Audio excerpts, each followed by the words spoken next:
안녕하세요. 대기업에서 항공산업을 담당하고 있는 담당 멘토 김기동입니다. 자, 오늘은 가장 큰 경쟁력을 가지고 있는 T항공이 있죠. 바로 이 유럽 노선인데, 유럽 노선에 대한 현황 저와 함께 자세하게 알아보도록 하겠습니다. 일단 현재 자그레브 노선의 경쟁력이 어떤 게 있을지, 그리고 어떤 부분을 지켜봐야 되는지 살펴보도록 하고요. 그 이후에 이제 T항공 같은 경우에는 6월부터 파리 노선을 시작으로 유럽의 4개 노선을 시행할 예정이죠. 이런 4개 노선을 가격 경쟁력을 확보하기 위해 노력을 하고 있다고 하는데, 여기에 대한 내용과 함께 T항공이 앞으로 어떠한 전략을 짜고 있는지 자세하게 살펴보도록 하겠습니다. 이제 마지막으로 T항공의 차트를 저와 함께 간단하게 보시면 최근에 계속해서 조정을 받는 모습을 보여줬습니다. 그렇기 때문에 이 부분대에서 저희가 어떠한 대응 전략을 짜는 게 좋은지 또 어떠한 부분들 지켜볼 수 있을지 제가 자세하게 설명해 드릴 테니까요. 영상 시청해 주시기 전에 구독과 좋아요 한 번씩만 눌러 주시기를 부탁드리도록 하겠습니다. 일단 현재 좀 결론부터 말씀을 드리면 TA항공이 유럽 취항을 성공하기 위해서요.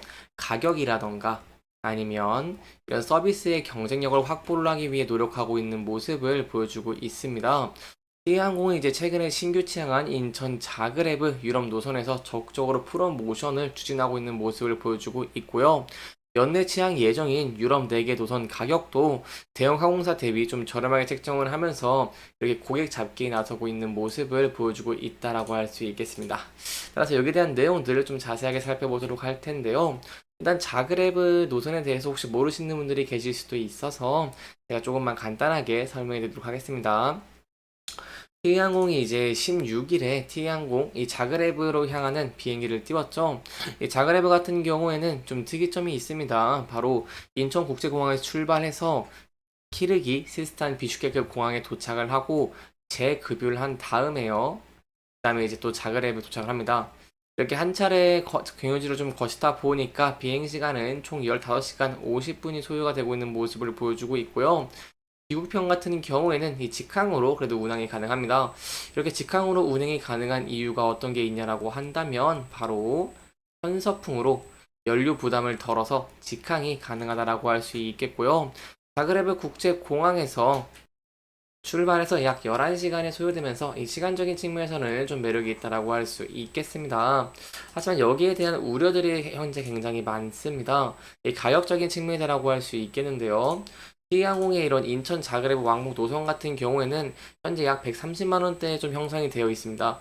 이게 대형 항공사, 뭐 대한항공 같은 자그레브 왕복 노선에 200만 원대 저희가 비교해 본다고 한다면 130만 원이기 때문에 좀 저렴하다라고 할 수 있겠지만 짧은 시간의 경유를 거치는 루프트 한자 등 이런 외국 항공사들의 가격이 T항공보다 더 비싸거나 더 T항공과 비슷하거나 더 싼 가격대라는 것을 형성을 해 본다고 저희가 생각을 해 본다고 한다면 경쟁력이 크지는 않을 수도 있다라고 생각을 할 수 있겠는데요. 하지만 제가 앞서 말씀드린 것처럼 T항공은 좀 장점을 가지고 있습니다.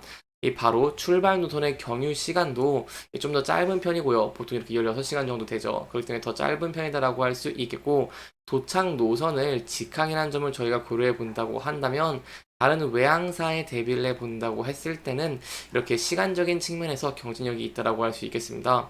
뭐 자그레브 노선의 경유 시간 같은 경우엔 짧게는 한 15시간, 16시간에서 길게는 28시간 이상이다라고 할 수 있겠는데요. 그렇기 때문에 시간적인 측면에서 봤을 때 T항공의 자그레브 노선에는 어느 정도 경쟁력을 갖추고 있다는 부분은 조금 염두에 두시면 좋을 것 같습니다.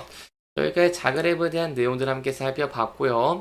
이제 앞으로 저희가 가장 중요하게 봐야 되고 수익성이 좋다고 할 수 있는 유럽의 4개 노선에 대한 내용들 간단하게 살펴보도록 하겠습니다. T항공 같은 경우는 대한항공이 아시아나항공과 합병을 하면서 유럽 4개 노선을 이렇게 받을 예정이죠. 이관을 받을 예정인데 여기에 대해서 T항공이 가격 경쟁력을 확보를 할 예정이다라고 합니다.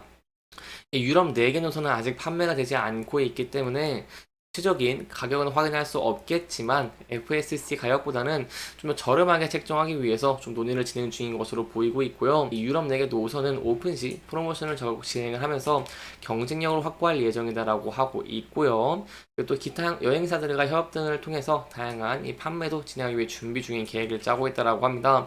따라서 이런 유럽 4개 노선에 대한 내용들은 저와 함께 계속 지켜봐 주시면 좋을 것 같고요. 추가적인 내용이 나온다거나 한다면 제가 여러분들에게 자세하게 설명해 드릴 테니까요. 영상 시청해 주시면서 구독과 좋아요 한 번씩만 눌러 주시기를 부탁드리도록 하겠습니다. 그렇다면 이렇게 T항공 같은 경우에는 수익성이 좋은 유럽 노선들의 취항 일정을 앞두고 있는데 이런 노선의 경쟁력을 강화하기 위해서 또 어떠한 전략들을 짜고 있을까요?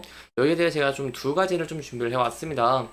일단 T항공 같은 경우에는 장거리 여행객들을 좀 유치하기 위해서요. 이렇게 기내식의 좀 서비스 차별화도 하고 있는 모습을 보여주고 있습니다. 이를 위해서 최근에 T항공이 CJ 제일지상과 손을 잡고 유럽 노선의 파트너십 신규 기내식 메뉴도 개발하고 있는 모습을 보여주고 있죠. 이런 신규 메뉴 같은 경우에도 인천, 자그레브 노선을 시작으로 올 하반기에 신규 취항하는 이 유럽 노선에도 제공될 예정이다라고 할 수 있겠습니다. 그리고 두 번째로 말씀을 드리고 싶은 게 TA항공이 지난 3월에 정기주총에서 기간통신산업 을 사업 목적에 추가를 했죠. 이것도 좀 서비스 경쟁력 제고를 위한 전략이다라고 할 수 있겠는데요. 장거리 노선 같은 경우에는 좌석 가격 간격뿐만 아니라 기내 인터넷 사용 여부 등도 중요한 경쟁력이 될 수 있습니다. 따라서 이런 기내 인터넷 서비스 제공에 대한 내용들 함께 지켜보시는 게 중요할 것 같은데요. 하지만 이게 좀 빠른 시일 내에는 좀 힘듭니다. 이 실제 기내 와이파이가 설치되기까지는 좀 시간이 많이 소요될 전망이긴 합니다. 왜냐하면 기내 와이파이 서비스를 제공받기 위해서는요. 땅이나 하늘에 떠있는 위성에서 신호를 받아야 되는데 정부기관의 승인과 허가를 좀 받아야 되기 때문이다라고 이해를 해주시면 좋을 것 같습니다. 따라서 저희가 이러한 내용들을 함께 지켜봤고요. 이러한 프로모션들 그리고 CJ 제일단과의 이런 협약 등 이런 내용들을 통해서 T항의 유럽 노선, 수익성이 굉장히 좋은 유럽 노선의 신규 취항을 성공적으로 할 수 있을지 여기에 대한 예약률이 계속해서 증가할 수 있을지 저와 함께 좀 지켜봐 주시면 좋을 것 같습니다. 여기까지 T항에 대한 내용들 함께 살펴봤고요. 차트적인 내용 간단하게 살펴보도록 하겠습니다. T항공 계속해서 최근에 좀 조정을 많이 받고 있는 모습을 보여줬습니다. 1분기 실적 같은 경우 매출에 굉장히 긍정적인 모습으로 나왔지만 영업이익은 이렇게 유럽 노선 취항을 앞두고 인력들을 많이 채용하다 보니까 증가가 하면서 영업이익은 소폭 부진한 모습을 보여줬습니다. 하지만 이런 것들을 봤을 때 미래 경쟁력을 위한 투자들이기 때문에 이게 악재는 아니다라고 할 수 있겠는데요. 그렇다면 어떠한 이유 때문에 좀 하락을 했을까요? 여기에 대해 저희가 전적인 지수를 좀 볼 필요가 있다고 할 수 있겠습니다. 최근에 T항공이 이렇게 주가가 하락했을 때와 좀 비교해 본다고 한다면 최근에 지수가 많이 하락을 하는 모습을 보여줬죠. 이렇게 지수가 하락을 하게 된다고 한다면 한 10종목 중에 7종목은 떨어지는 모습을 보여주는 것이기 때문에 여기에 대해서 좀 자유로울 수 없다는 부분은 좀 염두에 두시면 좋을 것 같습니다. 그래서 이게 지수가 하락을 받으면서 좀 조정을 받은 모습을 보여줬기 때문에 다시 한번 지수가 반등할 수 있을지 여기에 대한 내용들도 함께 지켜보시면 좋을 것 같고요. 따라서 이 부분대에서 대응 전략 좀 중요할 것 같은데요. T항 같은 경우 최근에 조정을 받고 있기는 하지만 긍정적인 모습을 보여주고 있습니다. 일단 거기에 대한 이유가 뭐냐라고 한다면 이 장기이동 평균선들이 이렇게 얽혀져 있죠. 좀 차트를 크게 보도록 하겠습니다. 예, 크게 봤을 때 이렇게 241선, 481선이 얽혀져 있는 장기 이평선 라인대에서 최근에 좀 지지를 받고 있는 긍정적인 모습을 보여주고 있다는 것이고요. 따라서 이 부근대에서 지지를 받아주면서 주가가 상승하는 모습 보여주게 된다고 한다면 저희가 이렇게 전에 저항을 받았던 구간대를 돌파할 수 있을지 함께 지켜보시는 게 중요할 것 같고요. 돌파 후에 차트를 크게 봤을 때 이렇게 좀 거래량이 많이 쌓여 있는 부분들을 좀 본다고 한다면 이 부근대에서 좀 저항을 받을 확률도 좀 있습니다. 그래서 이 부근대에서도 좀 돌파할 수 있을지도 함께 지켜보시는 게 중요할 것 같습니다. 하지만 최근에 좀 지수가 하락을 하면서 조정을 받고 있는 모습 보여주고 있기 때문에 이 지수가 계속해서 하락을 한다던가 아니면 매크로적인 변수가 좀 더 부각되면서 하락하게 된다고 한다면 여기 계속해서 단기적으로 좀 지지를 많이 받았던 장기 이평선 부분에 진입할 수 있을지 함께 지켜보시는 게 중요할 것 같고요.